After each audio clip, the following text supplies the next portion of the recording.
Welcome to Class 3 of the 2018 Summer Prosperity Series at Center for Spiritual Living Asheville. If you were not here last week, you got a green flyer, and on the third page inside, or the middle page, it says My Treatment for Freedom.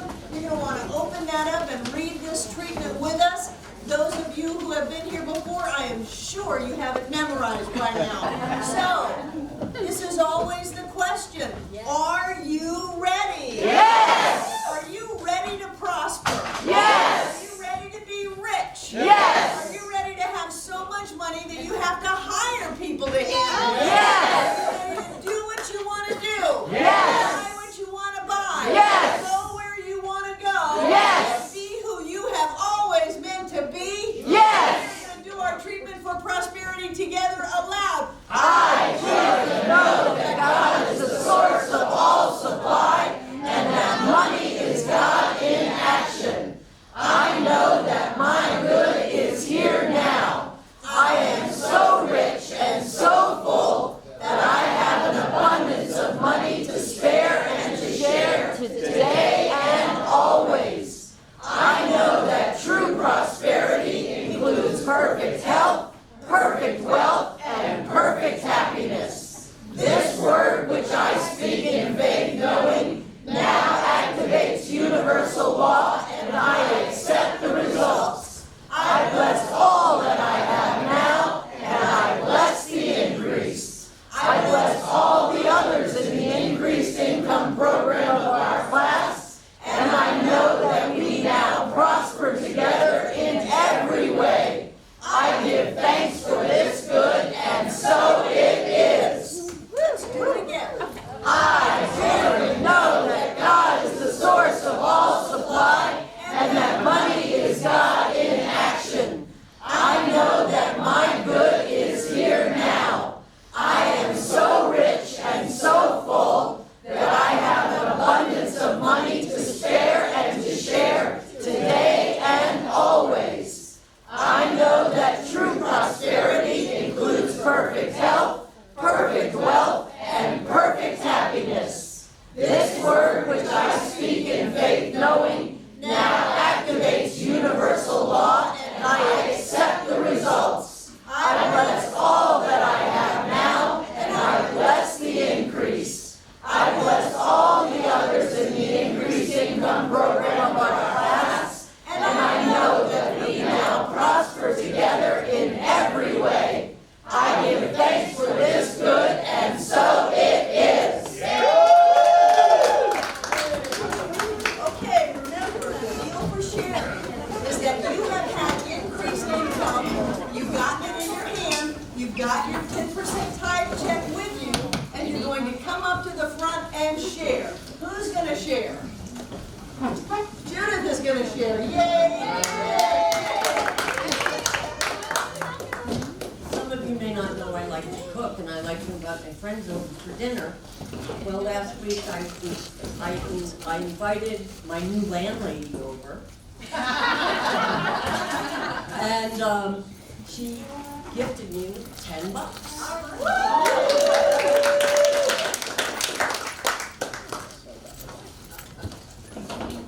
So I picked up another $1,000 this week.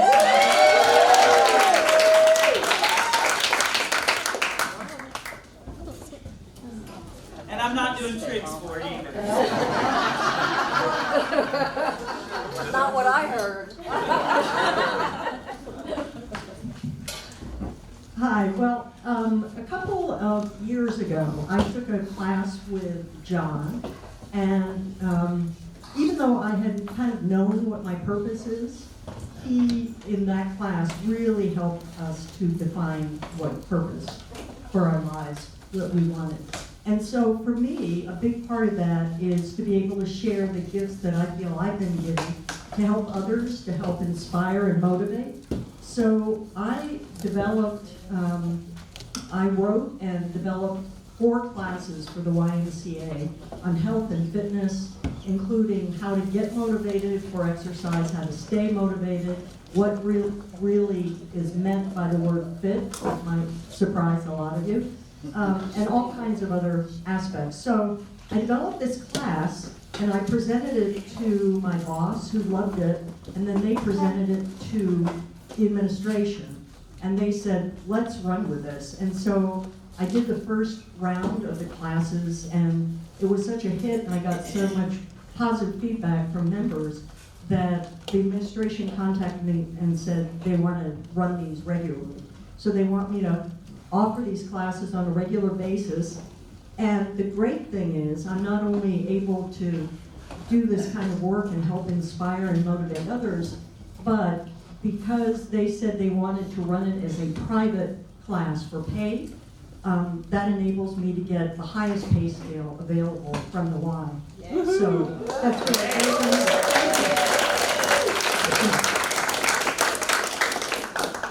Come on up, Brian. Yeah.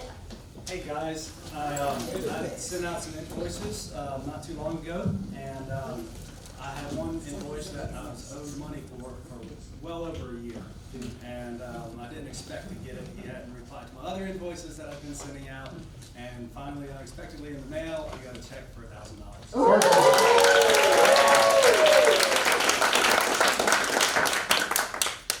Cool. All right.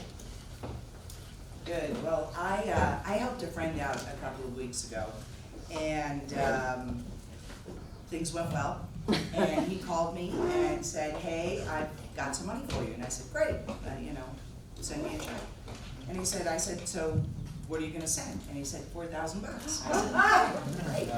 And so I thought to myself, okay, well, when I get the check and it clears, and he called me back this morning and said, "I'm out of checks. I'm going to wire transfer you the money." So he wire transferred the money, so I've got this. But I do want to add something else, because this is really the work for me. So I got this. I'm like, okay, this is great. I am in the flow. This is working. And then I got a call after the wire transfer had come in that my electric utility vehicle, which had some problems, and I took it into the shop, was going to cost $3,300. Okay, right? So I'm like, I take it back, and I'm like thinking in my head, well, should I just do 700? And you know what? My issue with wealth is not manifesting it. I can manifest lots of money. It's the flow. It's just trusting the flow. And so this tithe isn't just a commitment to this class. It's a commitment to myself to be aware of that and to step into that place of faith and trust. So thank you all.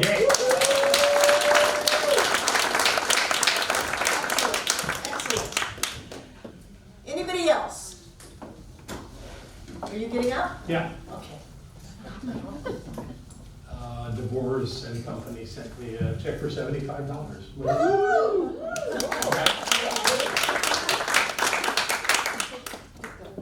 So those of you, that's his book, the company that owns the rights on his book, 5 Steps to Freedom, which is available to you. The book on treatment. It is the definitive work on spiritual mind treatment. Those of you who are here for the first time, the increased income program is something that we have done for 20 some odd years. And the deal is that if you want to play, you don't have to play, but if you want to play, then you fill out the form on the left, tear it off, and put it in the baskets when it goes by, and I will include it in the treatments that John and I do every day for prosperity for us and you. And you do your treatment once a day, 10 times a day, 100 times a day, 1,000 times a day, depending on how much you want to restructure the neurons in your brain and have them focused on manifesting money is up to you. If you choose to play, any increase in income, you agree to tithe 10% to this center during the course of the class. And if you do it, you can come up and tell your story and put your 10% tithe in the basket, or you can just put it in as they go around and not tell your story. You don't have to. But the reason that we do this is to develop faith and trust. Because so many people use lack of money as a way to hold themselves down, keep themselves small, and get out of being who they have come here to be. So it is my intention to banish those false lies out of your life by teaching you how to manifest money, how to have faith and trust, and how to get on the spiritual path and move along to the work that we're really here to do, not to just make money. But I've always found in my 35 years of teaching this that if someone doesn't have enough money, that is the only thing that they can think about. And so we learn how to have money so that we can have money, enjoy all of the fruits of life, and then move beyond that and do the real work, which is faith, trust, and knowing. Pegatha. Yeah, stand up, do your announcement. I would like to have some people to study this with, to read the book with, talk to, and have questions and things. So if anybody else is interested, please see me after our event. Woo, thank you. There you go. For those of, I'm just going to take one more minute. That's But fine. for those of you that were not here last week, what I want you to know is that during the course of these Summer Prosperity Series, we have had people have houses given to them, automobiles given to them. We've had people have inheritance that they never knew was coming. We had one person win the North Carolina lottery. We had a person find a bag of cash of many, many hundreds of dollars in a brown bag on the sidewalk in Montfort. We've had people have money literally fall out of the sky when there was no overpass, plane, or helicopter, to where more than one person screeched to a halt as people ran out of their cars to grab it. We can create anything that we want. Catch this wave. Go for it, commit to it, do your treatment, open up to it, look around for the money all the time so that we can convince ourselves that money is easy and we have other things to do. I love you, and John's got it. Thank you, Barbara. So how are you liking this book? Yeah. Learning some stuff? Is he pushing some buttons maybe? Yes. Good. That's kind of the point. So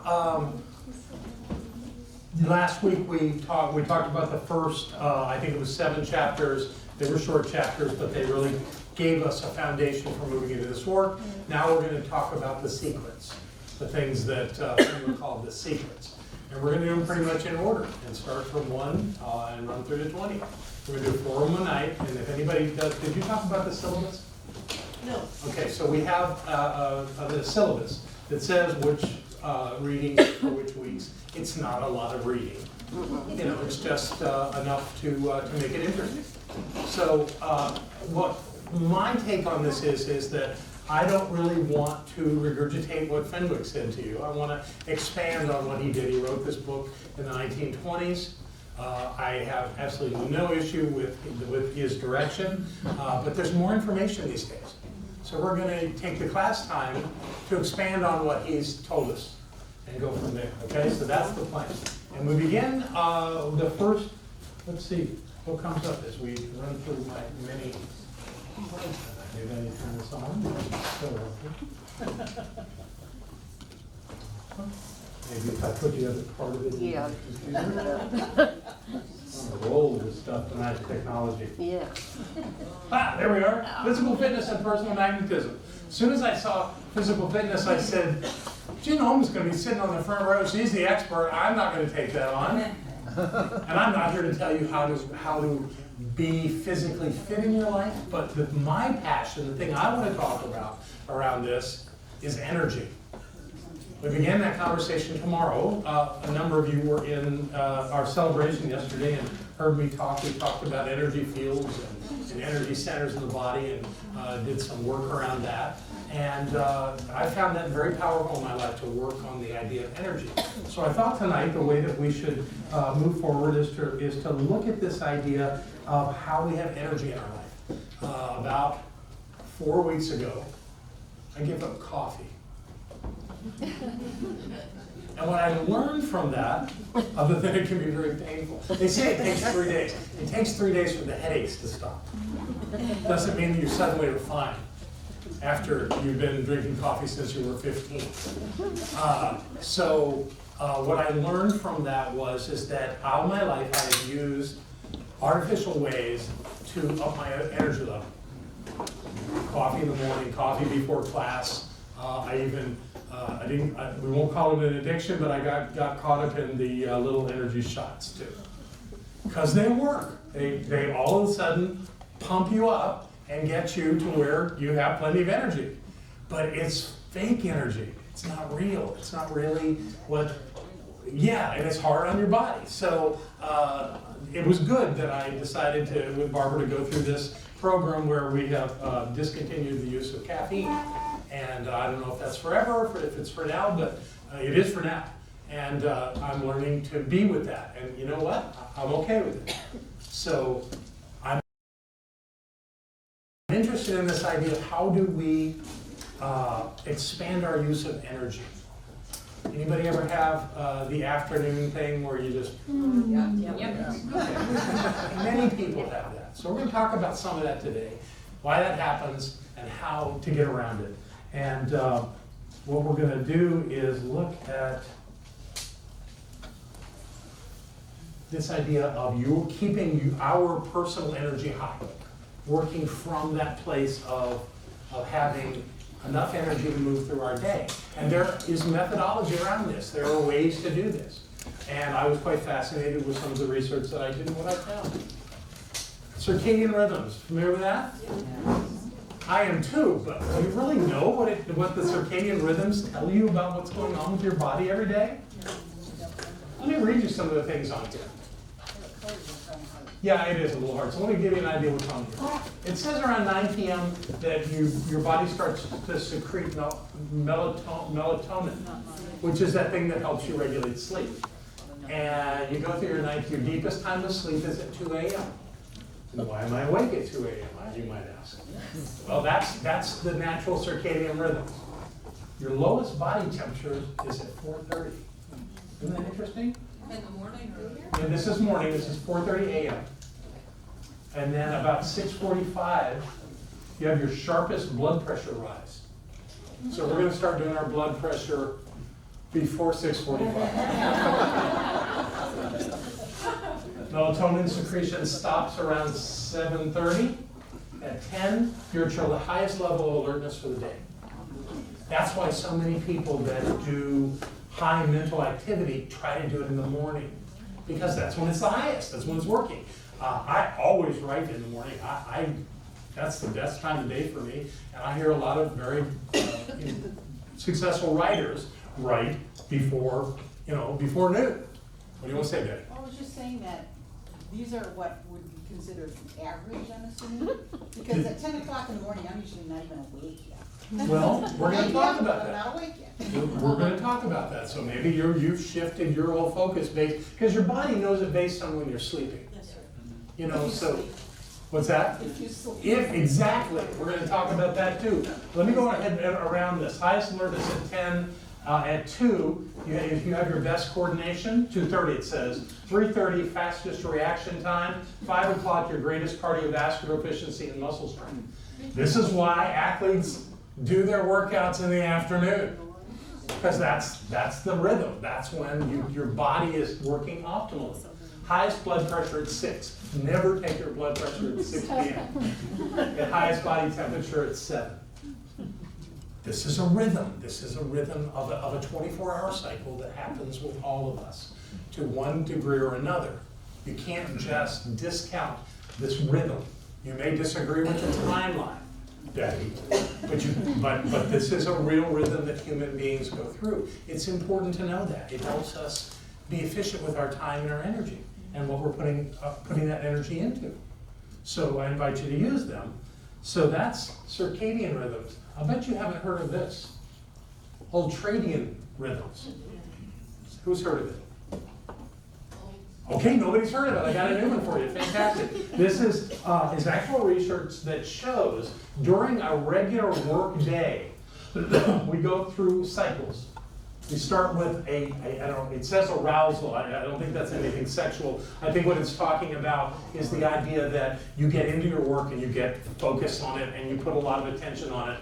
And then, for this period of this rise and then this fall based on increased stress, you're at your top performance for a 90-minute period. Work for 90 minutes efficiently, and it really works. Then you need to take what they call a healing response of about 20 to 30 minutes. Well, I don't have time to take 20 or 30 minutes. That's going to be 4 times a day. You better think about it, because what it means and what the studies with this show is that if you try to work through your entire day, maybe take a lunch break but nothing else, you don't do this, see how this works in 90-minute cycles. Actually, it's about a 2-hour cycle with the break included. When you do that, when you're working, you're really getting stuff done. And what they say is that being aware of this and using this idea of 20-minute breaks during the day actually prevents you from having that fallout in the middle of the afternoon. I know. I was so happy to find it. So the idea is, and I just think it's lovely, that it says that it's a natural thing that we take care of ourselves. We slow down and rest and refocus somewhere else. Just get up, take a walk.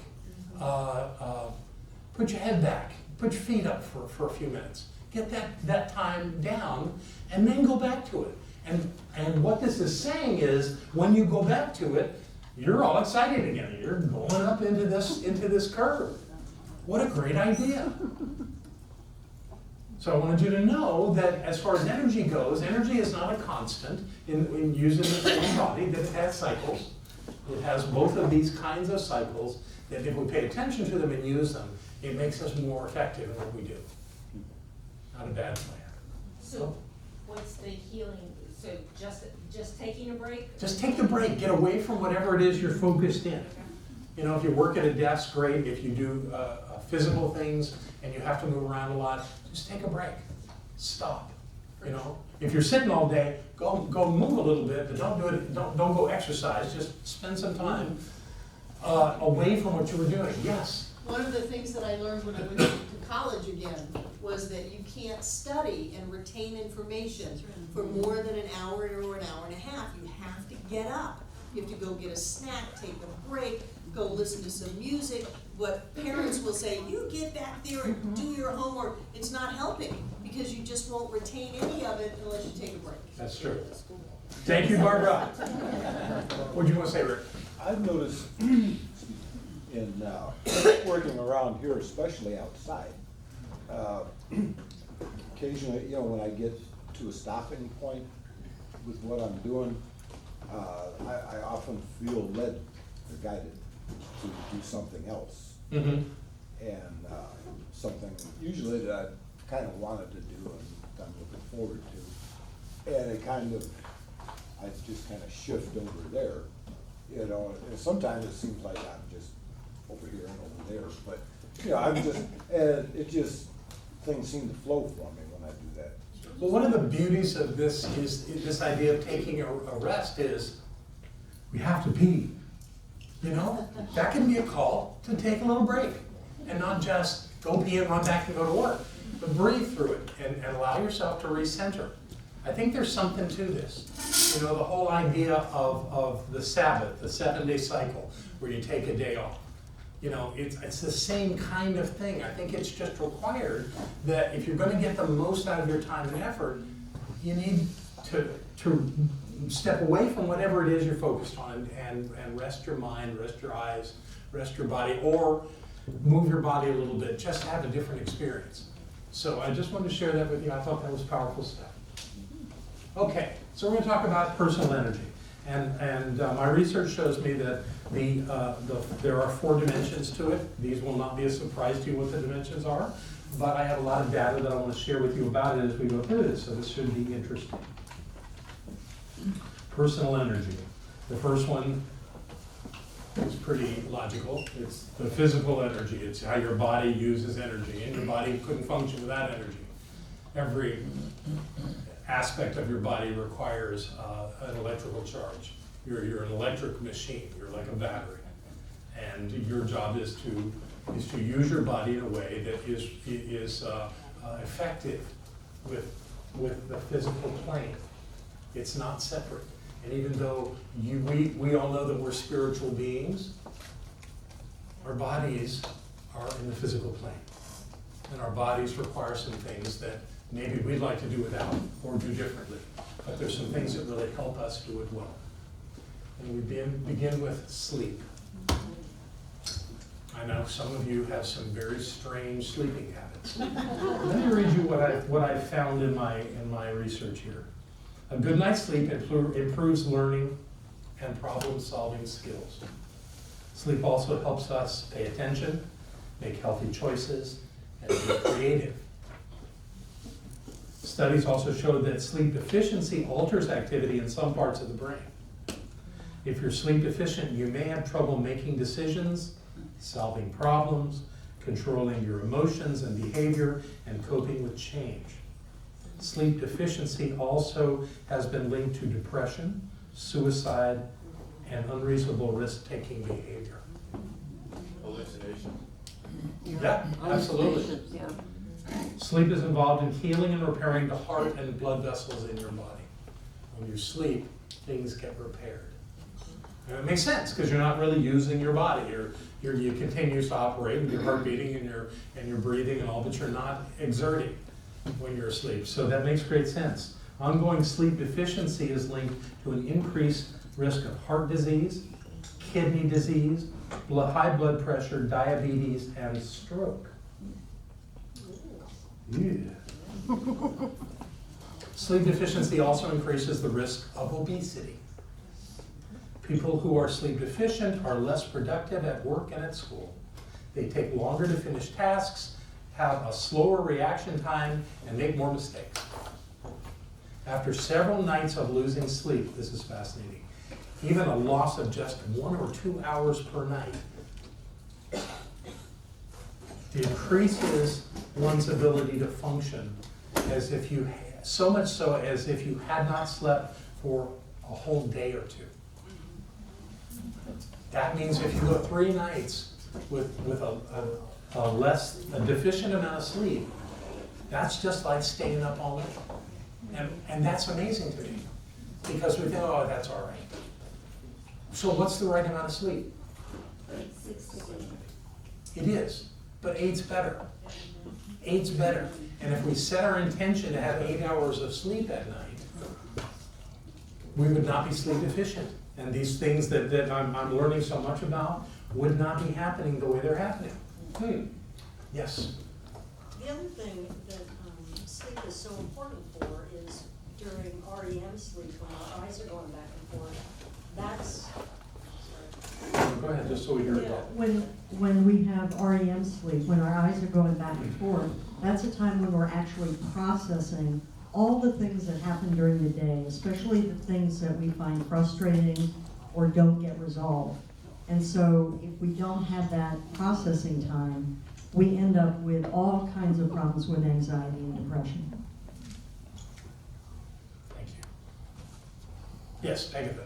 I have a question. In all your studies and stuff, does it talk about people that have really weird sleep cycles, like they work from 3 o'clock in the morning till 11 for 3 or 4 days, but they like to stay up until they come home and take a 3 or 4 or 5 hour nap. Then they stay up until 2 hours before they have to go to work, get a quick nap in, and then go to work, and and then on the weekends stay up till 5 in the morning. I'll bet you can guess how that's impacting their lives. So that's the way I feel, but. It's not optimal. And I'm not trying to say anybody is wrong for how they sleep. It's just more important than most of us think. Yeah. And that's what I wanted you to know. Okay? Yes? Can I just add something? Remind me your name. Michelle. Michelle, thank you. Hi there, and I don't know if you have this in your research yet, but what I've heard from the experts is that when it's time, the way to prepare yourself to go to sleep is to really prepare yourself for sleep. Say like for me, I go to sleep at 11, So from the time I get up till like 9:30, 10 o'clock, I do everything. 10 o'clock, everything gets shut off. I don't always talk on the phone. I don't have a laptop. You know, if you have a laptop, if you have kids or whatever, any kind of distractions, have it set an hour before you go to sleep and use that hour to physically and mentally prepare yourself for sleep. Brush your teeth, get in your pajamas, turn down your bed, dim the lights, set music, like whatever you like to create a safe, safe and quiet and tranquil, peaceful space for you to go to sleep, because your bed is to sleep. And if you have a TV, they say to cover it with a towel because it generates electricity or currents even though it's not turned on. And that disrupts your sleep. Towel doesn't stop that. What's that? Towel does not stop that. Okay, then take it out of your room. Don't have it in your room. And another thing, feng shui says that your bedroom, is this nice, tranquil, peaceful place. And anything that's underneath your bed should be, well, there shouldn't be, but if there is something underneath your bed, have it be positive. If there's back taxes or whatever it is, like we keep things. We keep things. I had something, underneath my bed for a while that, just didn't work well, and I got rid of it, and it seems to work. So these are just little things that I've come to learn, and I really feel like they are effective. Michelle, the Sleep Authority, give her a hand. Yay, there you go. All right. All right, up on sleep. Consume proper nutrition. I cannot begin to tell you how to do that. That's up to you. Yeah. But what I'm learning in my life is that I can be way more conscious. So when I talk to someone who is, optimally at an optimal weight or very athletic, they spend a lot of time thinking about what they're going to eat. They eat specific foods. In most of my life, I haven't done that. I've eaten food that I went and grabbed when I was hungry. And I'm learning that there's really something to it. Honest to God, Celeste Lauren showed me an app on her phone that you fill out some kind of stuff and it tells you what kind of food to go buy and eat. I mean, I don't know. I think for some people that's probably a gift. A wonderful gift could be to have something that will tell you what kind of foods are best for you right now. But for me, I'm having to learn to let go of a lot of things. So I'm not going to tell you how to do that. It's your path, it's yours to do, and to figure out how you want to deal with food in your life. But you got to know it's important, and that it's important. And what Celeste was saying yesterday to me is, what's important is you're replacing the nutrients your body is burning. And that by choosing something that's tasty, that doesn't mean that you're replenishing your body. So there's science around this, and I leave it to you to figure that out. But it was certainly important to say. Drink more water. More healthy water. My guess is that most of you, not all of you, there's 3 people in the room that drink enough water. But the rest of you need to drink more water. We all do. I do.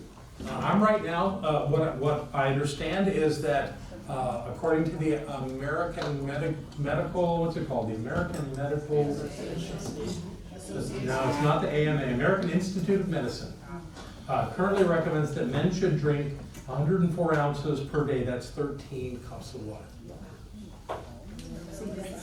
And that women should drink 72 ounces, which is 9 cups. Now these are very general, based on gender, but obviously body size that you want. There are all kind of calculations online that you can find. But drink water, drink it, consciously do it, because this is something I'm really working on. There's a real easy formula. Yeah, that doesn't mean you're going to drink it. So I keep this on my desk, and my intention is to fill it 6 times while I'm at my desk during the day and drink all of it. That's not as easy as you might think. But that helps me because I drink water when I'm in the car and I drink it at home. But while I'm here for that 8 hours, I want to get the most that I can get into me. And it's important. And one thing that's really important about it is that it obviously flushes your body. It keeps the flow of nutrients getting through your body, and it helps you detoxify. It keeps the things that don't belong in your body flushed out. So it's really, really important to drink lots of water.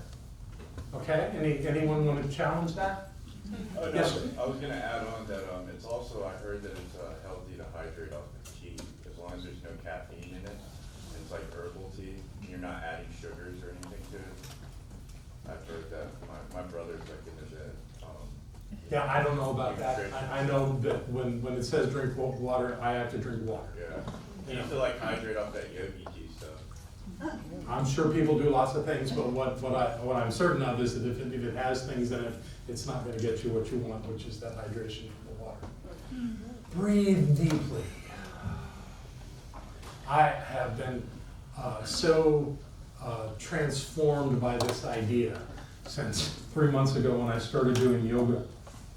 Yoga's all about breathing. I mean, yes, it's got postures and you do all of that, and that's very valuable. But the breathing is the essential element at the foundation of yoga.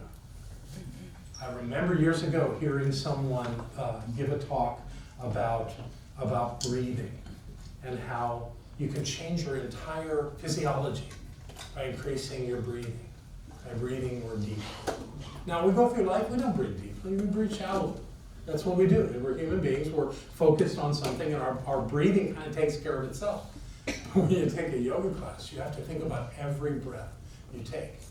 And you have to not only think about it, you have to take in absolutely as much air as you can get into your lungs. And you do it by adjusting the position of your body, by raising your shoulders, by putting your head back, by extending your abdomen.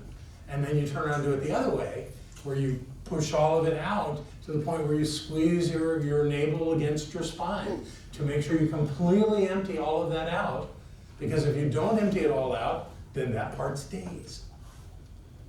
Breath after breath after breath, so you want to let it all out. Now, nobody goes around and does this all day long. We have an expert on yoga in the room, yes. It was in your practice of yoga, was that true? That breathing was a very important part of it? Yeah. So this thing that I saw several years ago was someone saying that when they get up in the morning, they just go outside and they breathe as deeply as they can. And then they expel as much as they can out of their lungs. And they do that at least 10 or 12 times. And they're just doing it that much. And you know, I'm doing yoga twice a week for like an hour. And what I'm finding is when I wake up, I have a greater capacity to breathe. And I'm getting more oxygen. People actually can be so unaware of how little oxygen they're getting, and their bodies just kind of conform to this limited amount of airflow. And what happens is that the body suffers for that. So breathe. Find ways in your life to breathe.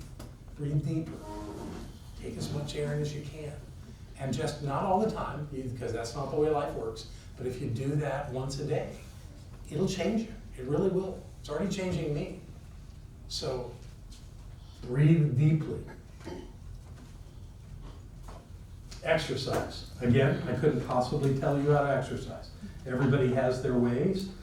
There are many ways. Some exercise, they say, is better than others, but by God, if you would just go out and take a 20-minute walk 3 times a week, you'd be okay. It's really okay. I feel like one of the things in my life that really works is I live in a 3-story house and I work on the 2nd floor over here. So oftentimes I find that I've come all the way over to my office and I forgot something and I gotta go all the way back over. And I go up all the stairs, come back down, come back up the stairs. So I'm getting my fair share of that. But this is a piece of the puzzle. It's a piece of the puzzle to know that you're using your body and using it well. Obviously, some people are extraordinary at that. And I know, Jim, you use that extraordinarily well in your life. For the woman I see sitting there, you're fit.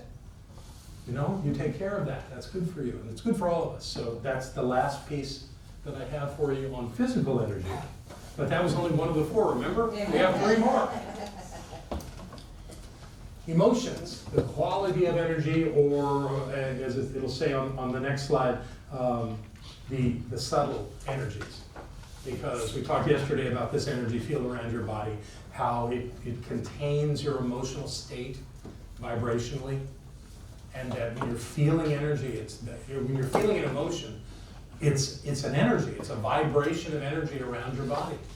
And you may feel it more in one part of your body than another. That's all natural. But the idea is that emotions play an important part of our energetic beingness. So here's the first one that I have learned is a good one for emotions, is to have engaged social interaction. Congratulations, you're all doing that right now. So being a part of things where you're involved with a lot of people has an amazing effect on your energetic state. So even introverts that interact a lot with other people have a more fulfilling life and have the energy that they want out of those relationships, because they are exchanges of energy. You know, the exchange of energy in between bodies is actually a more active thing than our speaking to one another. More is going on with the energy and the vibrations of the energy than is going on with words that we're sharing with one another. Yes, Betty? Is Facebook fun? Excuse me? Not even a little bit. But being here is a great place to do it. And there's, of course, lots of other ways that you can be socially interactive, and those are great too. It's the idea of being able to interact with other people keeps your energy field active and healthy. It's a really good idea. Expressing gratitude. I know nothing better in an emotional state than to express gratitude, to say to yourself or to someone close to you how grateful you are for whatever it is you're grateful for. It really doesn't matter what you're grateful for, it's just that you're grateful. And the last one on this list is reframe your challenges. That's good. Exactly, because we all have things come up that we didn't expect. Circumstances arise, they just do. And it's how you perceive those circumstances that makes all the difference. If you make them a problem, they will be a problem. My yoga teacher today was telling me he just got back from Florida. His aunt just made her transition. And he had an amazing story with her. Not surprising, but it was so clear to him that she did that to herself. Because her father died when she was young of cancer of the lungs and brain. And she's always had a fear that was going to happen to her. That was this great fear, and she would speak to people about it, tell people about it. 6 months ago, they found a spot in her lung. And she, of course, said, I've been waiting for this all my life, you know, and last week she died. Don't think your thoughts don't have an impact. So if you're faced with a challenge, something isn't working right, as soon as you can, don't fall into that trap, don't fall into that abyss. Reframe it. No. This has value in my life. And figure out how it has value in your life. Figure out, if nothing else, it's calling you to be bigger and stronger and better than you thought you were. If nothing else. But chances are there's something personal to you about this thing that you just learned about that, you know, could so easily sink into depression or into anger or whatever. No, don't go there. Don't allow yourself to have it. Don't put your emotional body through that. Reframe it. Find something in it that will work, something you can focus on, something that is a direction for you to take action. And that will calm your body down. It will calm your emotions down so that you don't have to think all is lost. All is lost is easy. In fact, it's lazy. And it's dangerous. So don't do it. Let's look at number 3, the mental focus on energy. Prioritize your activities. That means that if you want to get, and we talked, of course, about the rhythms, but if you want to get the most out of your day, do the most important thing first. Make sure it gets done, you know. And then, how many of you ever make up lists of things you want to get done in a day? How many of you get them all done every time you make a list? That is the correct answer. It's okay. It's okay not to get everything done. But if you're going to go through the day, don't save the big important thing for the end of the day. Do it first. 10 o'clock. Yeah, absolutely. Do it first and let it get that part done. Then you've immediately got success, and you use that success for the rest of your day. Well, whatever else you get done. Create a no distraction zone. If you work in a place where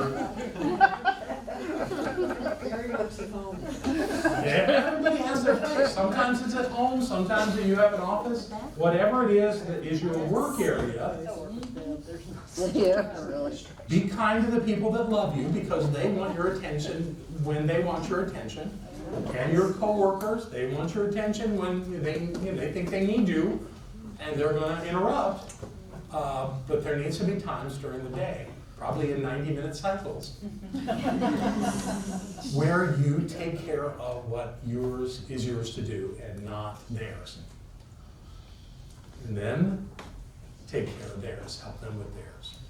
Some people set it up so that they say on their voicemail, I answer calls between 3 and 5. Okay, maybe not. Maybe that's not the way you want to do it. Maybe you will answer the call as soon as your undistracted time is complete. Whatever you're going to do, if you spend the time to allow your day to be in your control, you will get more done, which means you will be more successful with your day. Any questions about that? Does that make sense? Spiritual, that's the final one, the energy enhancer, and this one's wonderful. It's the idea of always maintaining a strong sense of meaning and purpose in your life. Because all that you're getting done is based on this idea that you're here for a reason on planet Earth. And we'll spend time talking about purpose later on, but it's just really important to know that your purpose is real. And that's what should drive you through your day. I keep in my treatment book, the book that has the list of those of you who are members that I treat for each week. The front page of that has my purpose statement. Not that I don't know it, but it's right there on the front page when I open my binder in the morning. That's the first thing I see is my name and my purpose. And that right there is a great way to start the day, just to remember. And I know mine, so I don't have to read it off the page, but it reminds me I have a purpose, and that's what's going to guide me through my day. Not a bad idea to start with that. So these are the dimensions of personal energy. Anybody questions? That is 1/4 or one third of the information I have for you today. So we're going to move very quickly into the second part of that first chapter, and that was about personal magnetism. Okay? Here's the definition of personal magnetism that I like. The quality of being appealing or having the ability to attract and hold the attention of others by being poised, confident, interesting, or exciting. Or naked.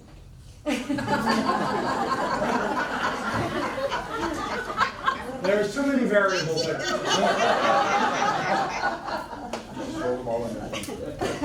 But isn't that so? Isn't the idea of personal magnetism is you walk in the room and people go, oh, you're here. You know, they notice. Why is it? Does someone have better energy than someone else? Not really. We all have energy. But why would somebody do that? Because they're focused on making that happen. They're focused on being that kind of person. A real dichotomy in this for me is that one way that I think people are incredibly magnetic is if when you meet them, they focus completely on me. They're being magnetic. They're having this incredible presence by focusing on me. And I walk away from like, wow, isn't that a great person? You know? Because they let me be me. It's quite amazing. I have a little story about that. Oh no, you're writing that down, huh? Yeah. Okay, right away. I'm gonna go for this. Short break. Out of the break. Huh? Take it out of the break. Okay. She's got stuff to say. Is that like taking Okay, here we go. We'll do, get it from me later. Okay, 6 ideas for increasing personal magnetism. Share your energy. That's kind of what I was talking about. Share your energy. People who express joy, enthusiasm, and confidence have high levels of personal magnetism. By sharing this with others, we boost everybody's passion, everybody's enthusiasm, everybody's energy. And when people comment on how happy you are, that confirms to you that you have personal magnetism. This is not an ego thing. I mean, I really like that Fenwick put this in there, because it's really something to look at. How do we create that presence of ourselves? This is a good idea. Be authentic. You know, I did that thing a few weeks ago with Devon where we went over to Unity and they set up the camera and I gave this little talk. And it seemed okay that day, but she took the video home and looked at it and said, oh no. And it was because there was nobody in the room and I wasn't being authentic. I was acting like there were people in the room, but there was nobody there. And it showed through on who I was. I wasn't being authentic. So we have to do it again. And that's okay. I learned from that. Was that like a lie? Well, you could say, well, inauthentic tends to be have something about it that looks like a lie. Sure, yeah, you know, and sometimes we want to hide how we really feel, and we try to act through it and all. And this is really about be authentic, you know, but control your emotional state as well. It's not about dumping on people, but being authentic means you've worked on yourself. You've looked at yourself, you've created a presence out of who you are that appeals to people. It's a great way to get along. It's a great way to be in a world where you really are connected. Yes, David? I think it requires a good deal of trust as well in yourself to know that you can be yourself all the time. Right. I mean, it's not something I got too easily. It took me a lot of years. Right. Now, so I've got a couple of ideas on how, if you want to work on this idea of being authentic, let me do this. This idea of being authentic, there's a couple of ideas on how you can do that. You can keep a gratitude journal, which points to all the great things that happen in your life, and that's because of you. Or you could actually write down the story of your life, not in detail, on a page or two, about the great things that have happened to you and your dreams for the future. And if you write that down in a legible way, go back and read it. You know, go back and look at that and think about it. And what that does is that deepens that connection within you, that you're living a meaningful life. And that's important. I'm going to go to Betty first.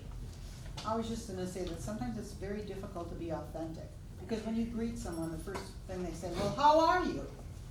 Well, the normal response is, oh, I'm just doing great, but, you know, what if you're feeling a little tired that day, or you had a rough breakup with a new friend, or whatever? You can say that.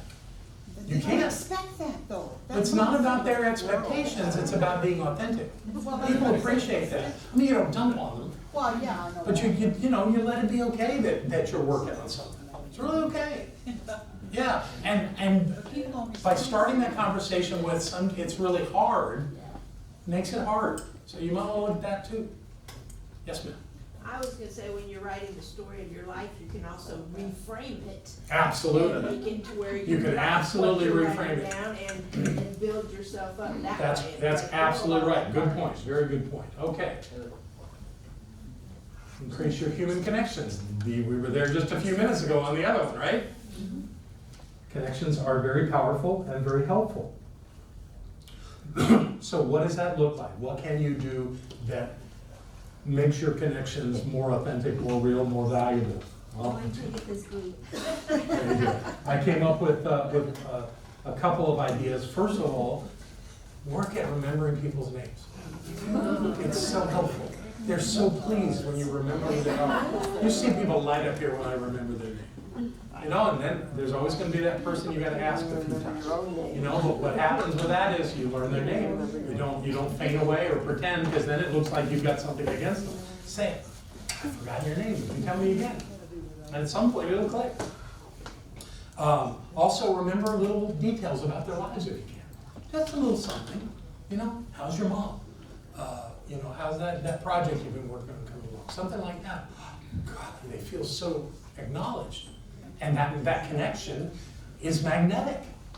Then they want to talk to you because you have an interest in them. My God, how much is that going to work? I was at an event with Brian Byro a few years ago, and there was a man named Nito Cabay. I don't know if you've ever heard of him. He's the president of a university here in North Carolina. It'll come to me in a minute, but it's not really important to the story. He is also a fantastic public speaker. And we were in the auditorium at UNCA, thousands of people there, and Nito was going to speak to us, and he did. But before he did, he was kind of in the front of the room by the stage, just talking to people. And I walked up, and I didn't butt in or anything. I just stood there, and he turned around and said, "Hi, who are you?" And I said, "My name's John," and we talked for a few minutes, and he asked me a couple of those kind of questions.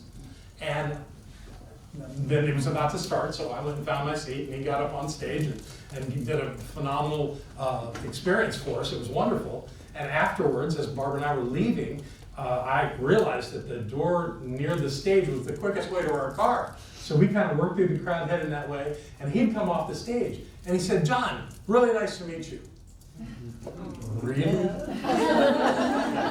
Wow! You know?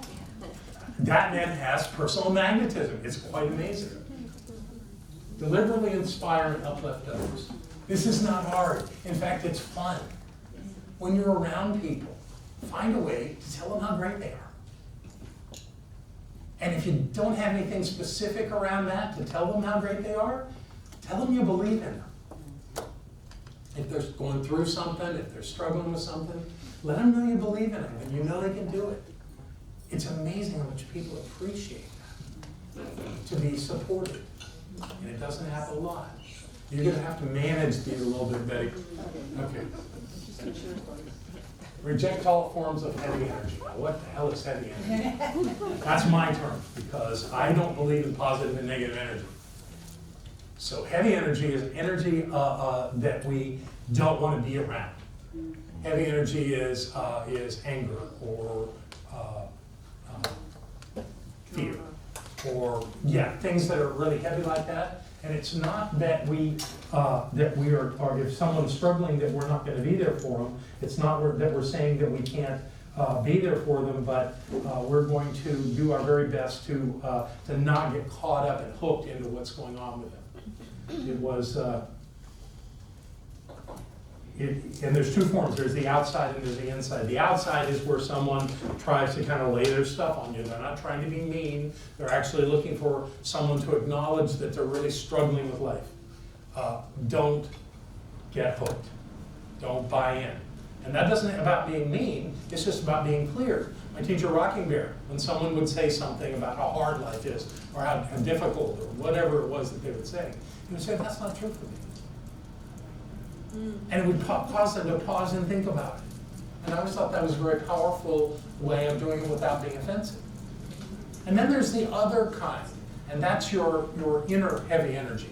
That's where that voice, that inner critic in your head is trying to tell you you're not good enough, or that you can't do it, or that for some reason you're not up to the task. Talk to that voice.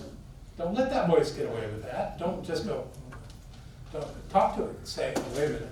No, I know who I am." Say what comes to you that's powerful, but what I would say is, I'm a powerful, creative, spiritual being. I'm not afraid, and I'm not a failure. I'm going to do this. And do it. That's not true for me. No, saying that to that voice. Yeah, exactly. It's the same thing. Exactly. Yeah, good for you. Visualize yourself as a magnet. Let's just do this for a minute. I want to ask you to close your eyes. Put your stuff down.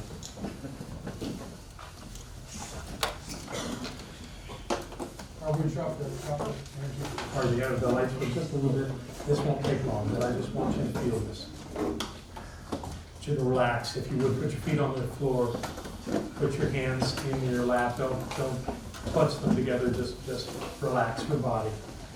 Take a deep breath.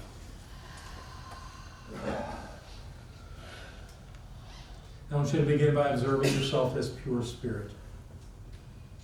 You are the absolute perfection of life. Right now, you are spirit present on planet Earth. There's nothing else that you are. There's no problem bigger than you. There is no challenge that you cannot move through. There's only love. And you know that you have created many things in your life and in the lives of other people, and this is all for the betterment of life itself. That's who you are. And by doing so, you are a powerful manifester. What you choose to create comes to you easily and always in perfect time. I want you to remember a time when that's what happened. You had a desire, you had an idea, and you set forth to create something wonderful in your life. And it happened. It absolutely happened. I want you to remember how wonderful that felt. How amazing that was. Now think about something you desire today. From that same place of absolute perfection, see yourself having this desire fulfilled exactly like the other one was. That you did what you needed to do, and the outcome was clear. You have that outcome that you desire. Feel how that feels. Let that be real for you. And when you're ready, open your eyes.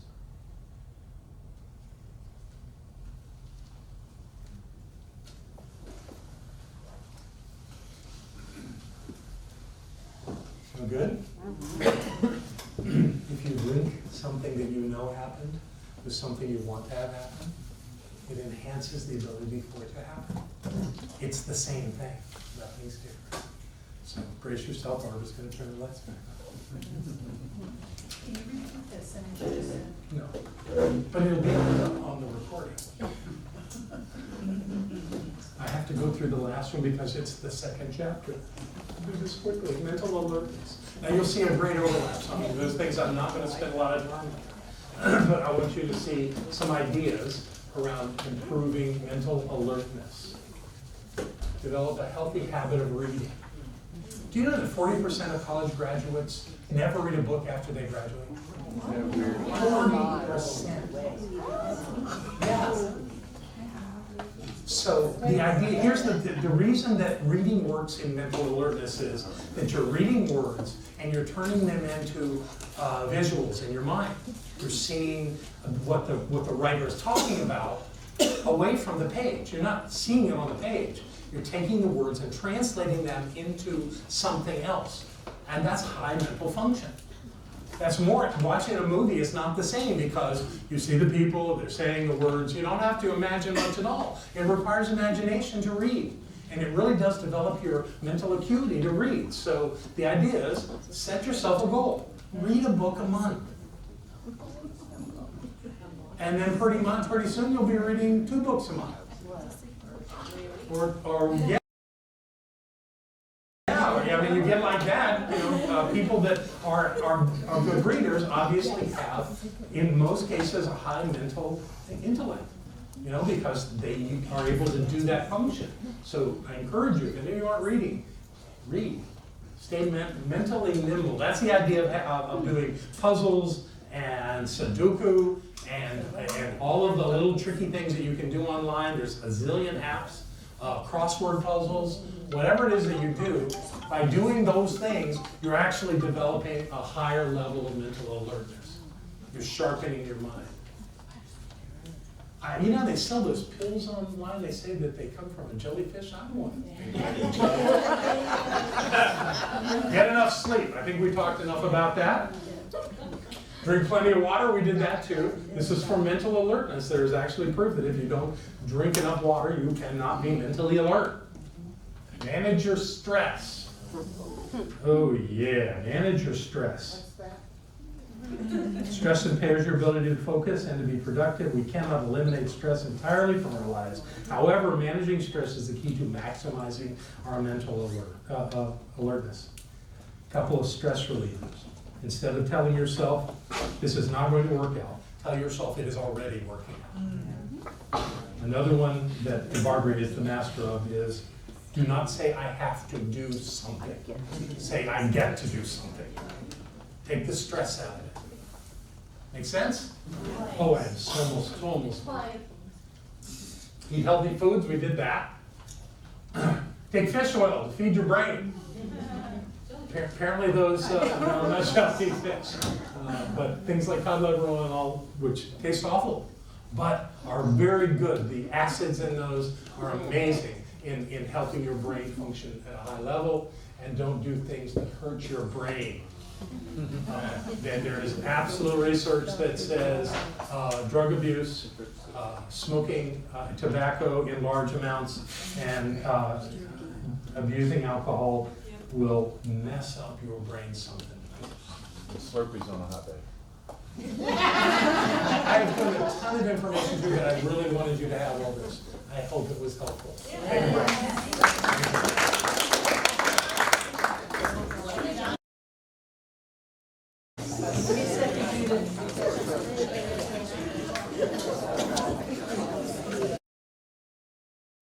Rolling. Welcome back to the second half of the third class of this 2018 Prosperity Series at the Center for Spiritual Living, Asheville.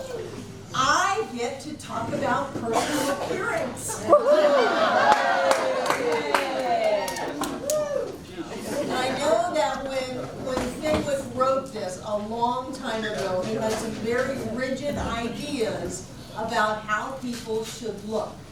And that if you didn't look that way, there was really something wrong with you. And so we don't want to go there. I don't want to give you the idea that we're supposed to, put makeup on before we can go to the grocery store or mow the grass in a tuxedo. That's not it. But what I want to talk about is our self-worth equaling our financial worth. And one of the ways that we express our self-worth is through our appearance. And without having an image of, God, they actually had a commercial once of a woman rolling the paint on her living room in an evening gown. And my paint is so great you can even do it in an evening gown. And I understand all of the unrealistic pressures that are put on people to try to present a front so that they will be acceptable in our society. And I'm not talking about that. I'm talking about how do you feel about yourself. And some of the things that you can do to raise the level that you feel about yourself. A lot of people get very defensive about this idea of image, and because I take it to heart, because I grew up without clothes, without shoes, dirty, banned from neighbors' houses, that when I had an opportunity as an adult to be able to clothe myself in the manner that I wanted to, I took it. In my ministry, I have had the good fortune to present at certain events in public venues, at conventions or conferences or a Sillamar, and whenever I'm going to go in front of 1,000 people, I'm going to look good. I'm going to be dressed. And some of my colleagues would comment, "Oh, you've got your Believe Me clothes on." I always took a little offense to that, because when I dress to teach, I dress out of respect. I dress out of respect to me. I dress out of respect to you. And I dress out of respect to the teaching. I have no desire to show up in the shorts and dirty t-shirt that I would wear cutting the grass to come and teach, because I respect myself and you and the teaching. And so I have to look at that and say, at what level do I slide on my respect of myself?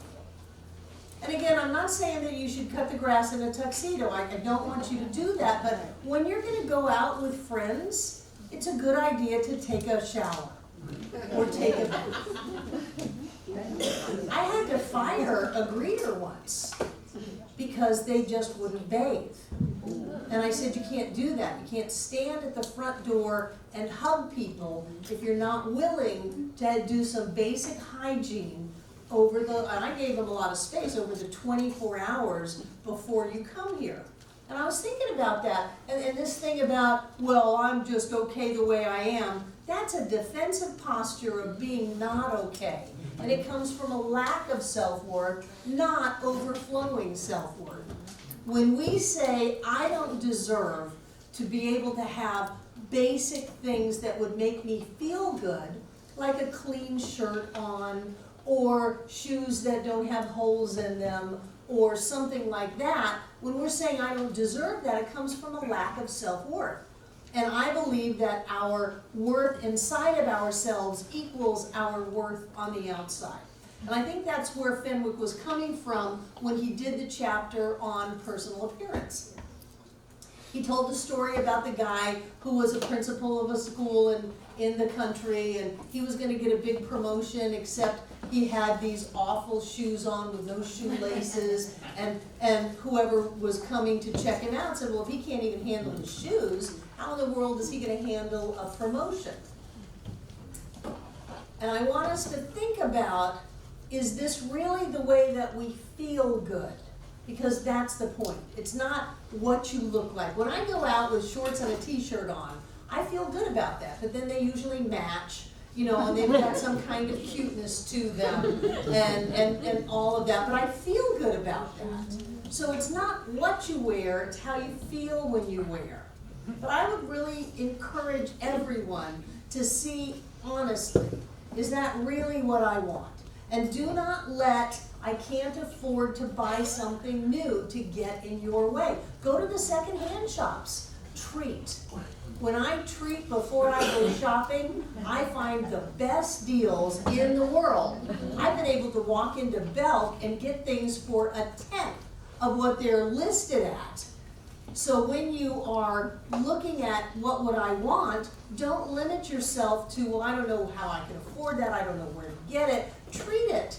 Treat it and watch it come into your life. Maybe someone will all of a sudden have a bunch of stuff and they'll say, I don't need these anymore, I've outgrown them one way or another, and I'm looking for someone who would really enjoy them. I know, Amika, you've gone through 150 pounds and a lot of clothes, and a lot of your, pardon me?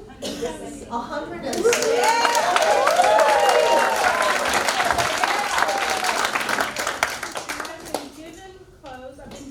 Whole wardrobes of women that I have admired for years prior to this, and I have passed those on now that I'm getting smaller. So it's amazing.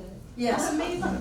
One time I was over at Edween's and she gave me a whole box of clothes. And then I had my Edween clothes. So don't limit it to, I have to do it this way or that way. I remember when I was a kid and I taught myself to sew. Or my cousin taught me to sew. I learned how to sew. And when I was in ministry in my 20s, I sewed a lot of my own clothes because I wanted clothes, and that was my way to get them. So whatever it is that you feel good in, if you're putting on something because you think, oh, well, it's easy, and I don't want to be bothered, and I don't really feel good anyway, but I don't really care. Really? Don't you care? Think about that. Because when you have a feeling of goodness and greatness and power and strength inside of you, it's going to manifest on the outside. There are studies. This stuff is a riot. Association for Psychological Science. Clothes don't just shape the way other people see us. New research from a team of psychological scientists from California State University, Northridge, and Columbia University finds that the clothes we wear can also influence the way we think. Students wearing formal clothing showed stronger inclinations toward abstract processing when they were given tests.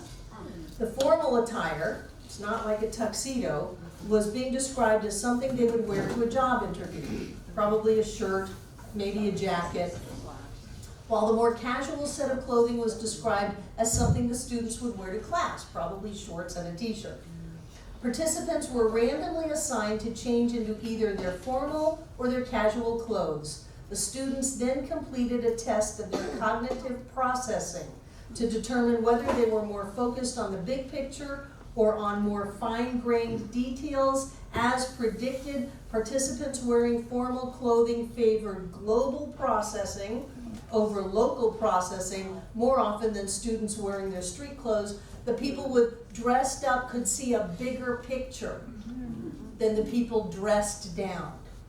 They weren't thinking in a bigger way.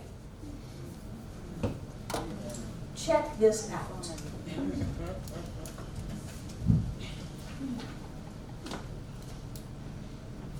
There was a study done of college students who are the most easily studied group because they usually pay them a stipend to come in and be part of the psychological studies. They had 3 sets of clothes. The clothes the students came in with, a dressed up suit, a dressed down pair of sweat clothes or workout clothes. Then they had them play a game on how to negotiate deals. The people with the suits got the best deal, always. The people with the sweats got screwed, always. Even when they change clothes.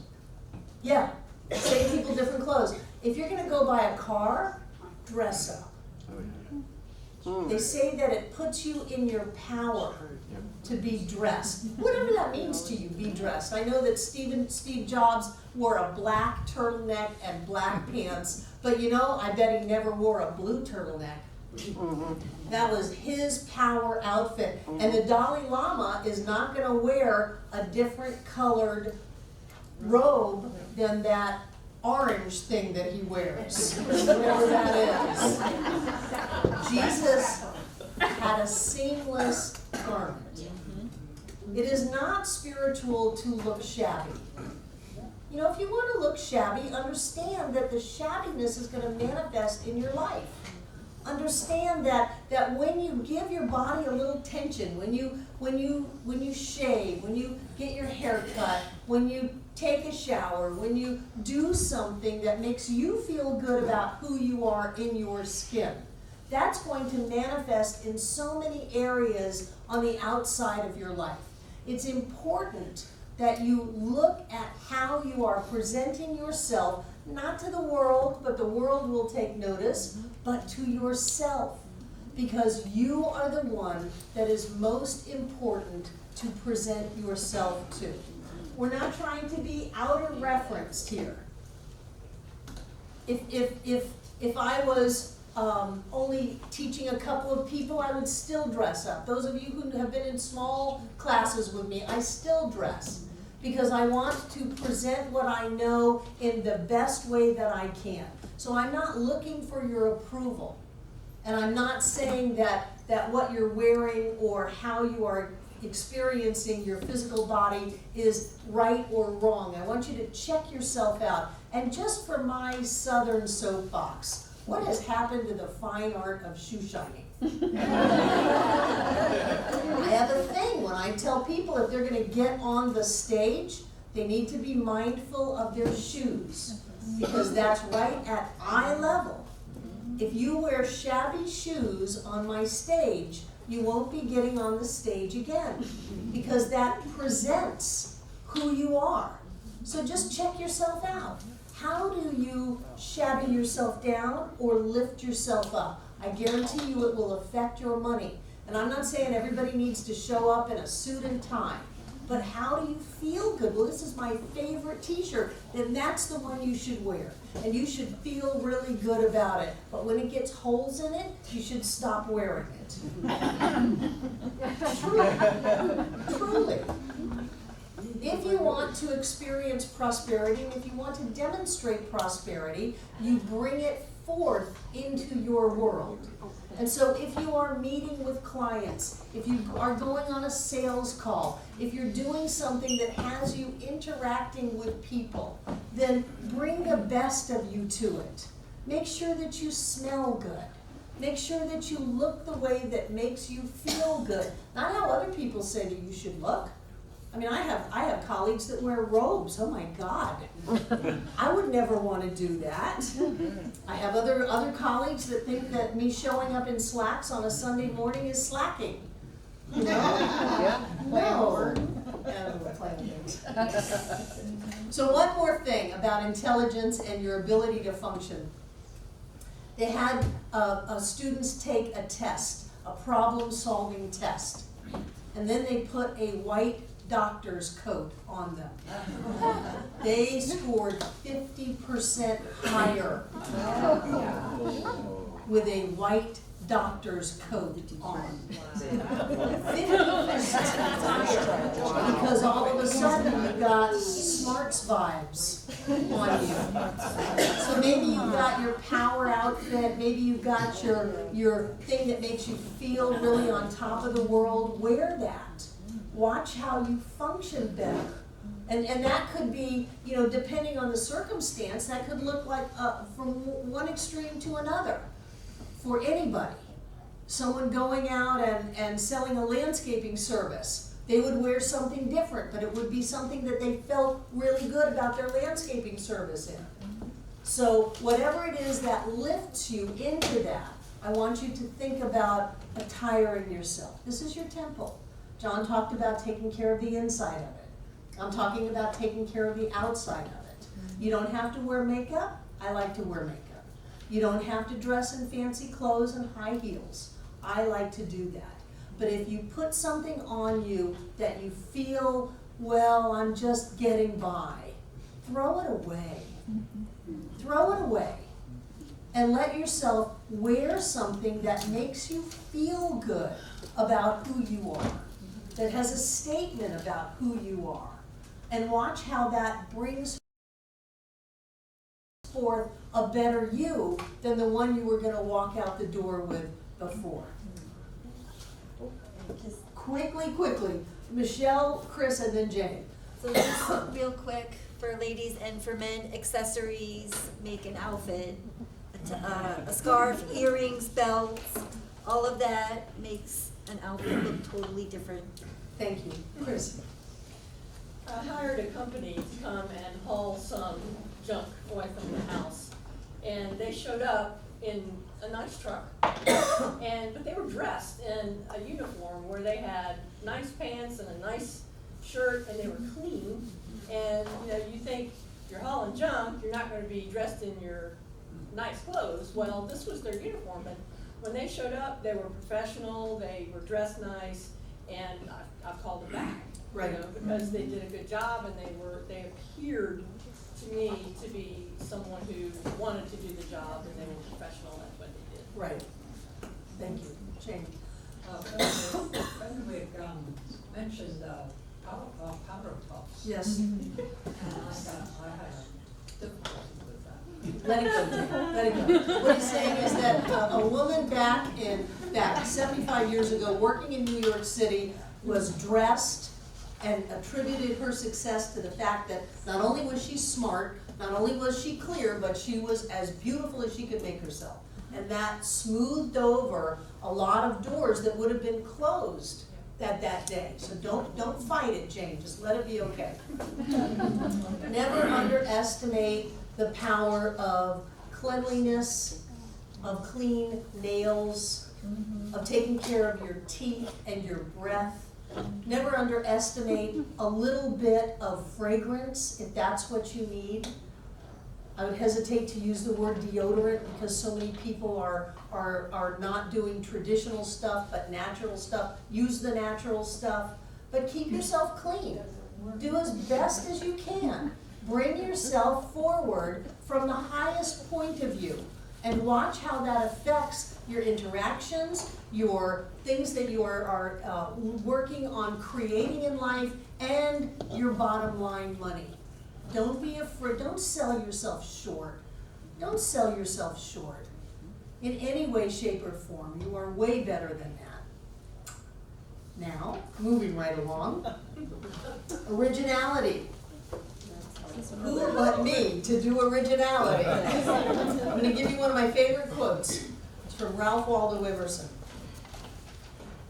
There is a time in every man's education when he arrives at the conviction that envy is ignorance, that imitation is suicide, that he must take himself for better, for worse, as his portion, that though the wide universe is full of good, no kernel of nourishing corn can come to him, but through his toil bestowed on that plot of ground which is given to him to till.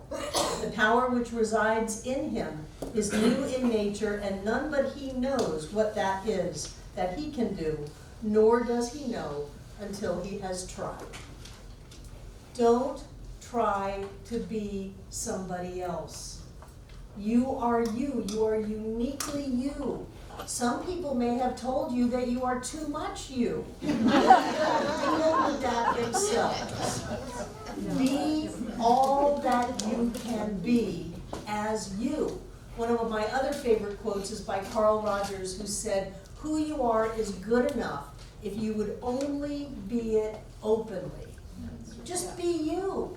Whatever is your genius, whatever is what you want to do, however you want to do it. And what Fenwick talks about in the chapter is people who look around and make a better mousetrap.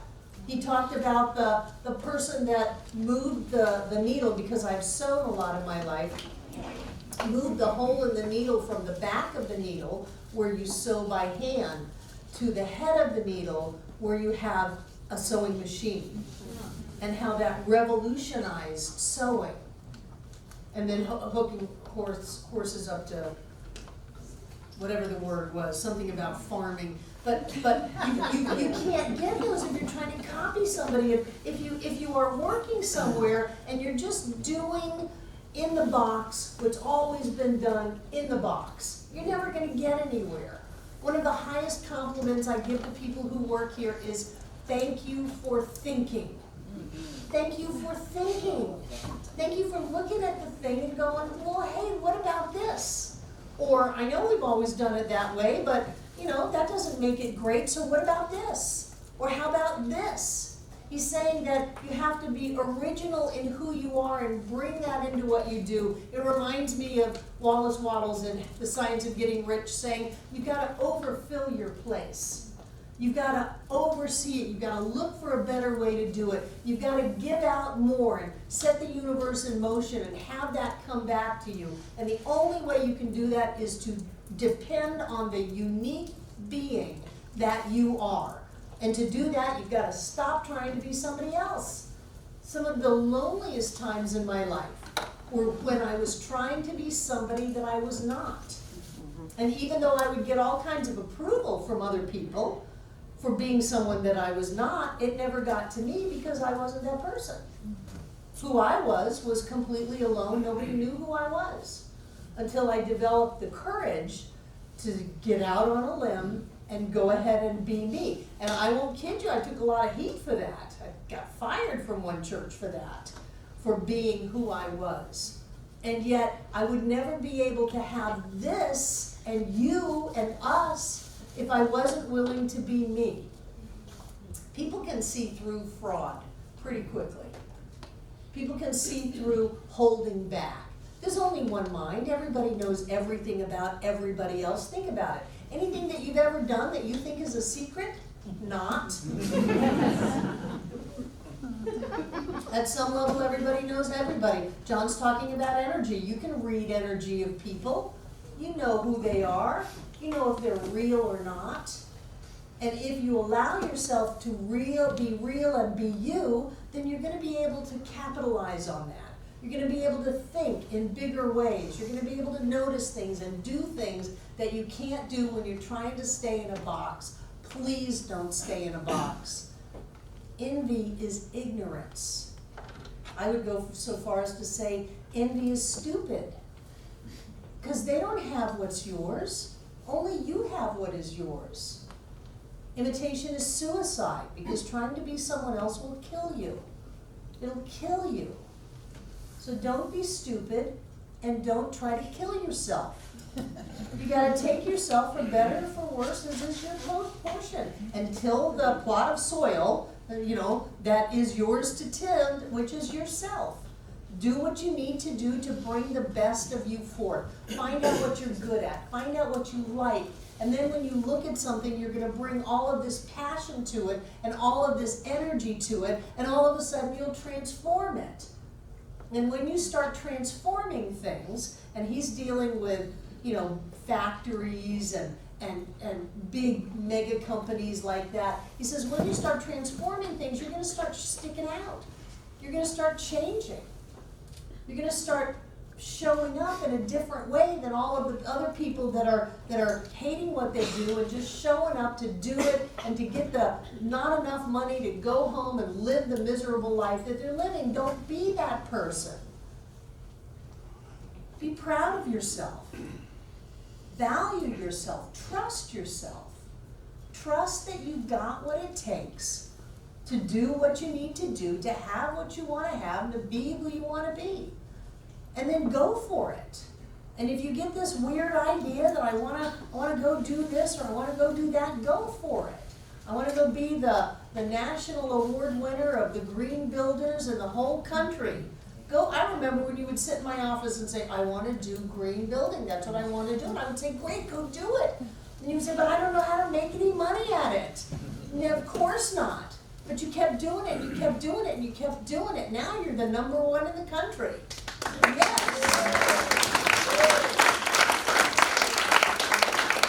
Mary Love, if you're moving to Asheville, she's your realtor.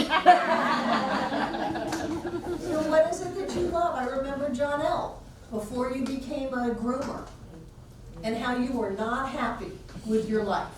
People in that state often end up in my office. What do you want to do? Well, I love dogs. Well, then go be with dogs. And now she's a successful groomer. A number of people at our center have their dogs groomed by her, and she has that. What is it that you want to do? Trust yourself. Trust yourself that you've got what it takes to do what you need to do, to have what you need to have, to be who you need to be. You're never going to be happy if you don't. And spiff up a little bit. Don't be afraid of that. Don't let people put you down. When I wear my fur coat over here, my full-length mink, people go, oh!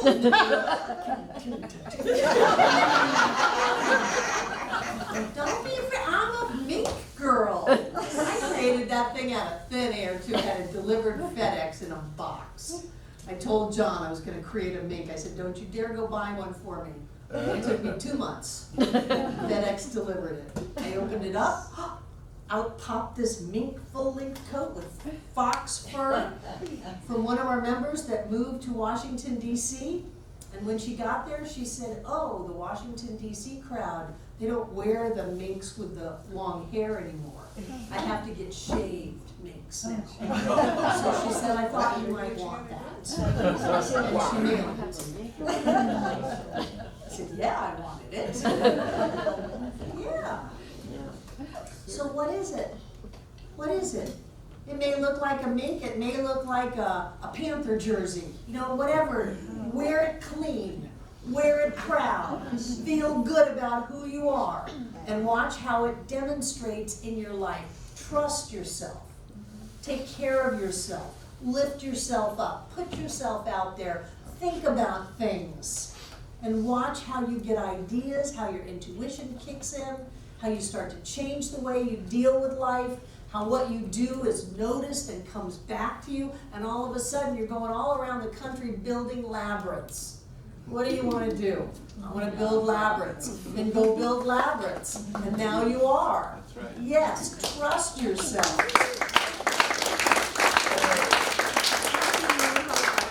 When you go sell a labyrinth for tens of thousands of dollars, you don't show up dirty. No, that's right. We have Yeah. uniforms. What? We have uniforms. Do you? Yeah, they're robes.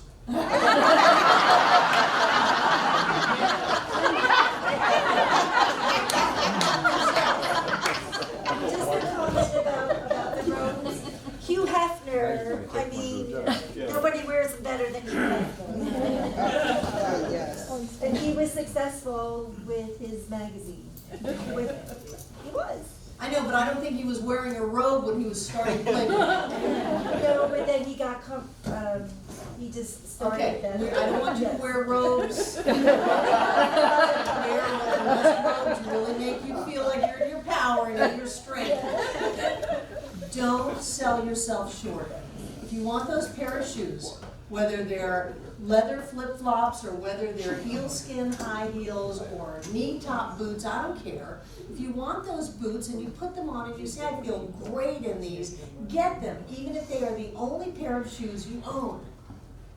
If you want that, take it, have it, put it on, feel good about yourself. But you're not feeling good because there's something outside of you. You're putting on something that reminds you of who you are. You're not doing it to try to impress other people. Your energy is going to impress other people. And when you pull your energy up to as high as you can get it, and then you go and talk to somebody, they are impressed. So what is it that you need to do to assist yourself in being your best, in feeling you're in your power, in knowing who you are, and being confident that you can send that out into the world and have your life work the way you want it? Whatever that is. You do solar panels on multi-unit apartment and condo complexes, don't you? Many times. Many times. You want to do solar? Dan Gaddis, he just does whole condominiums and whole apartment complexes and does the whole thing solar. You know, don't think that, oh, this is alternative stuff, this is out of the norm, I don't know that I can do it. Of course you can do it. If you trust yourself, if you lift yourself, if you give yourself all you've got, which is all of you. I look around and I just see these magnificent beings. Don't be afraid of all you are. Don't be afraid of your magnificence. Use it and go for it. Don't put yourself down. Don't hold yourself back. Don't sell yourself short. You are way better than that. Yeah. Okay.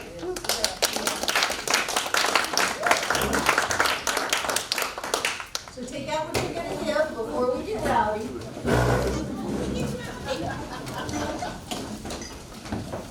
April's already jumping up. April's doing some powerful manifesting. Prepare to prosper. Prepare to prosper.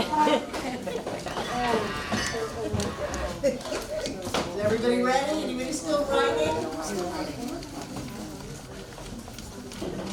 Get up off your seats. Stand up. Be proud about who you are. Because it is time. Are you ready? Yes! Are you ready to have money fall out of the sky? Yes! Are you ready to open up your mailbox and have large checks in there? Yes! Are you ready to have wire transfers of thousands? Yes! Are you ready to have so much money that you have to hire people to help you manage it? Yes! We're going to do our treatment for prosperity together aloud. I dare know that God is the source of all supply, and that money is God in action. I know that my good is here now. I am so rich and so full that I have an abundance of money to spare and to share today and always. I know that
perfect wealth and perfect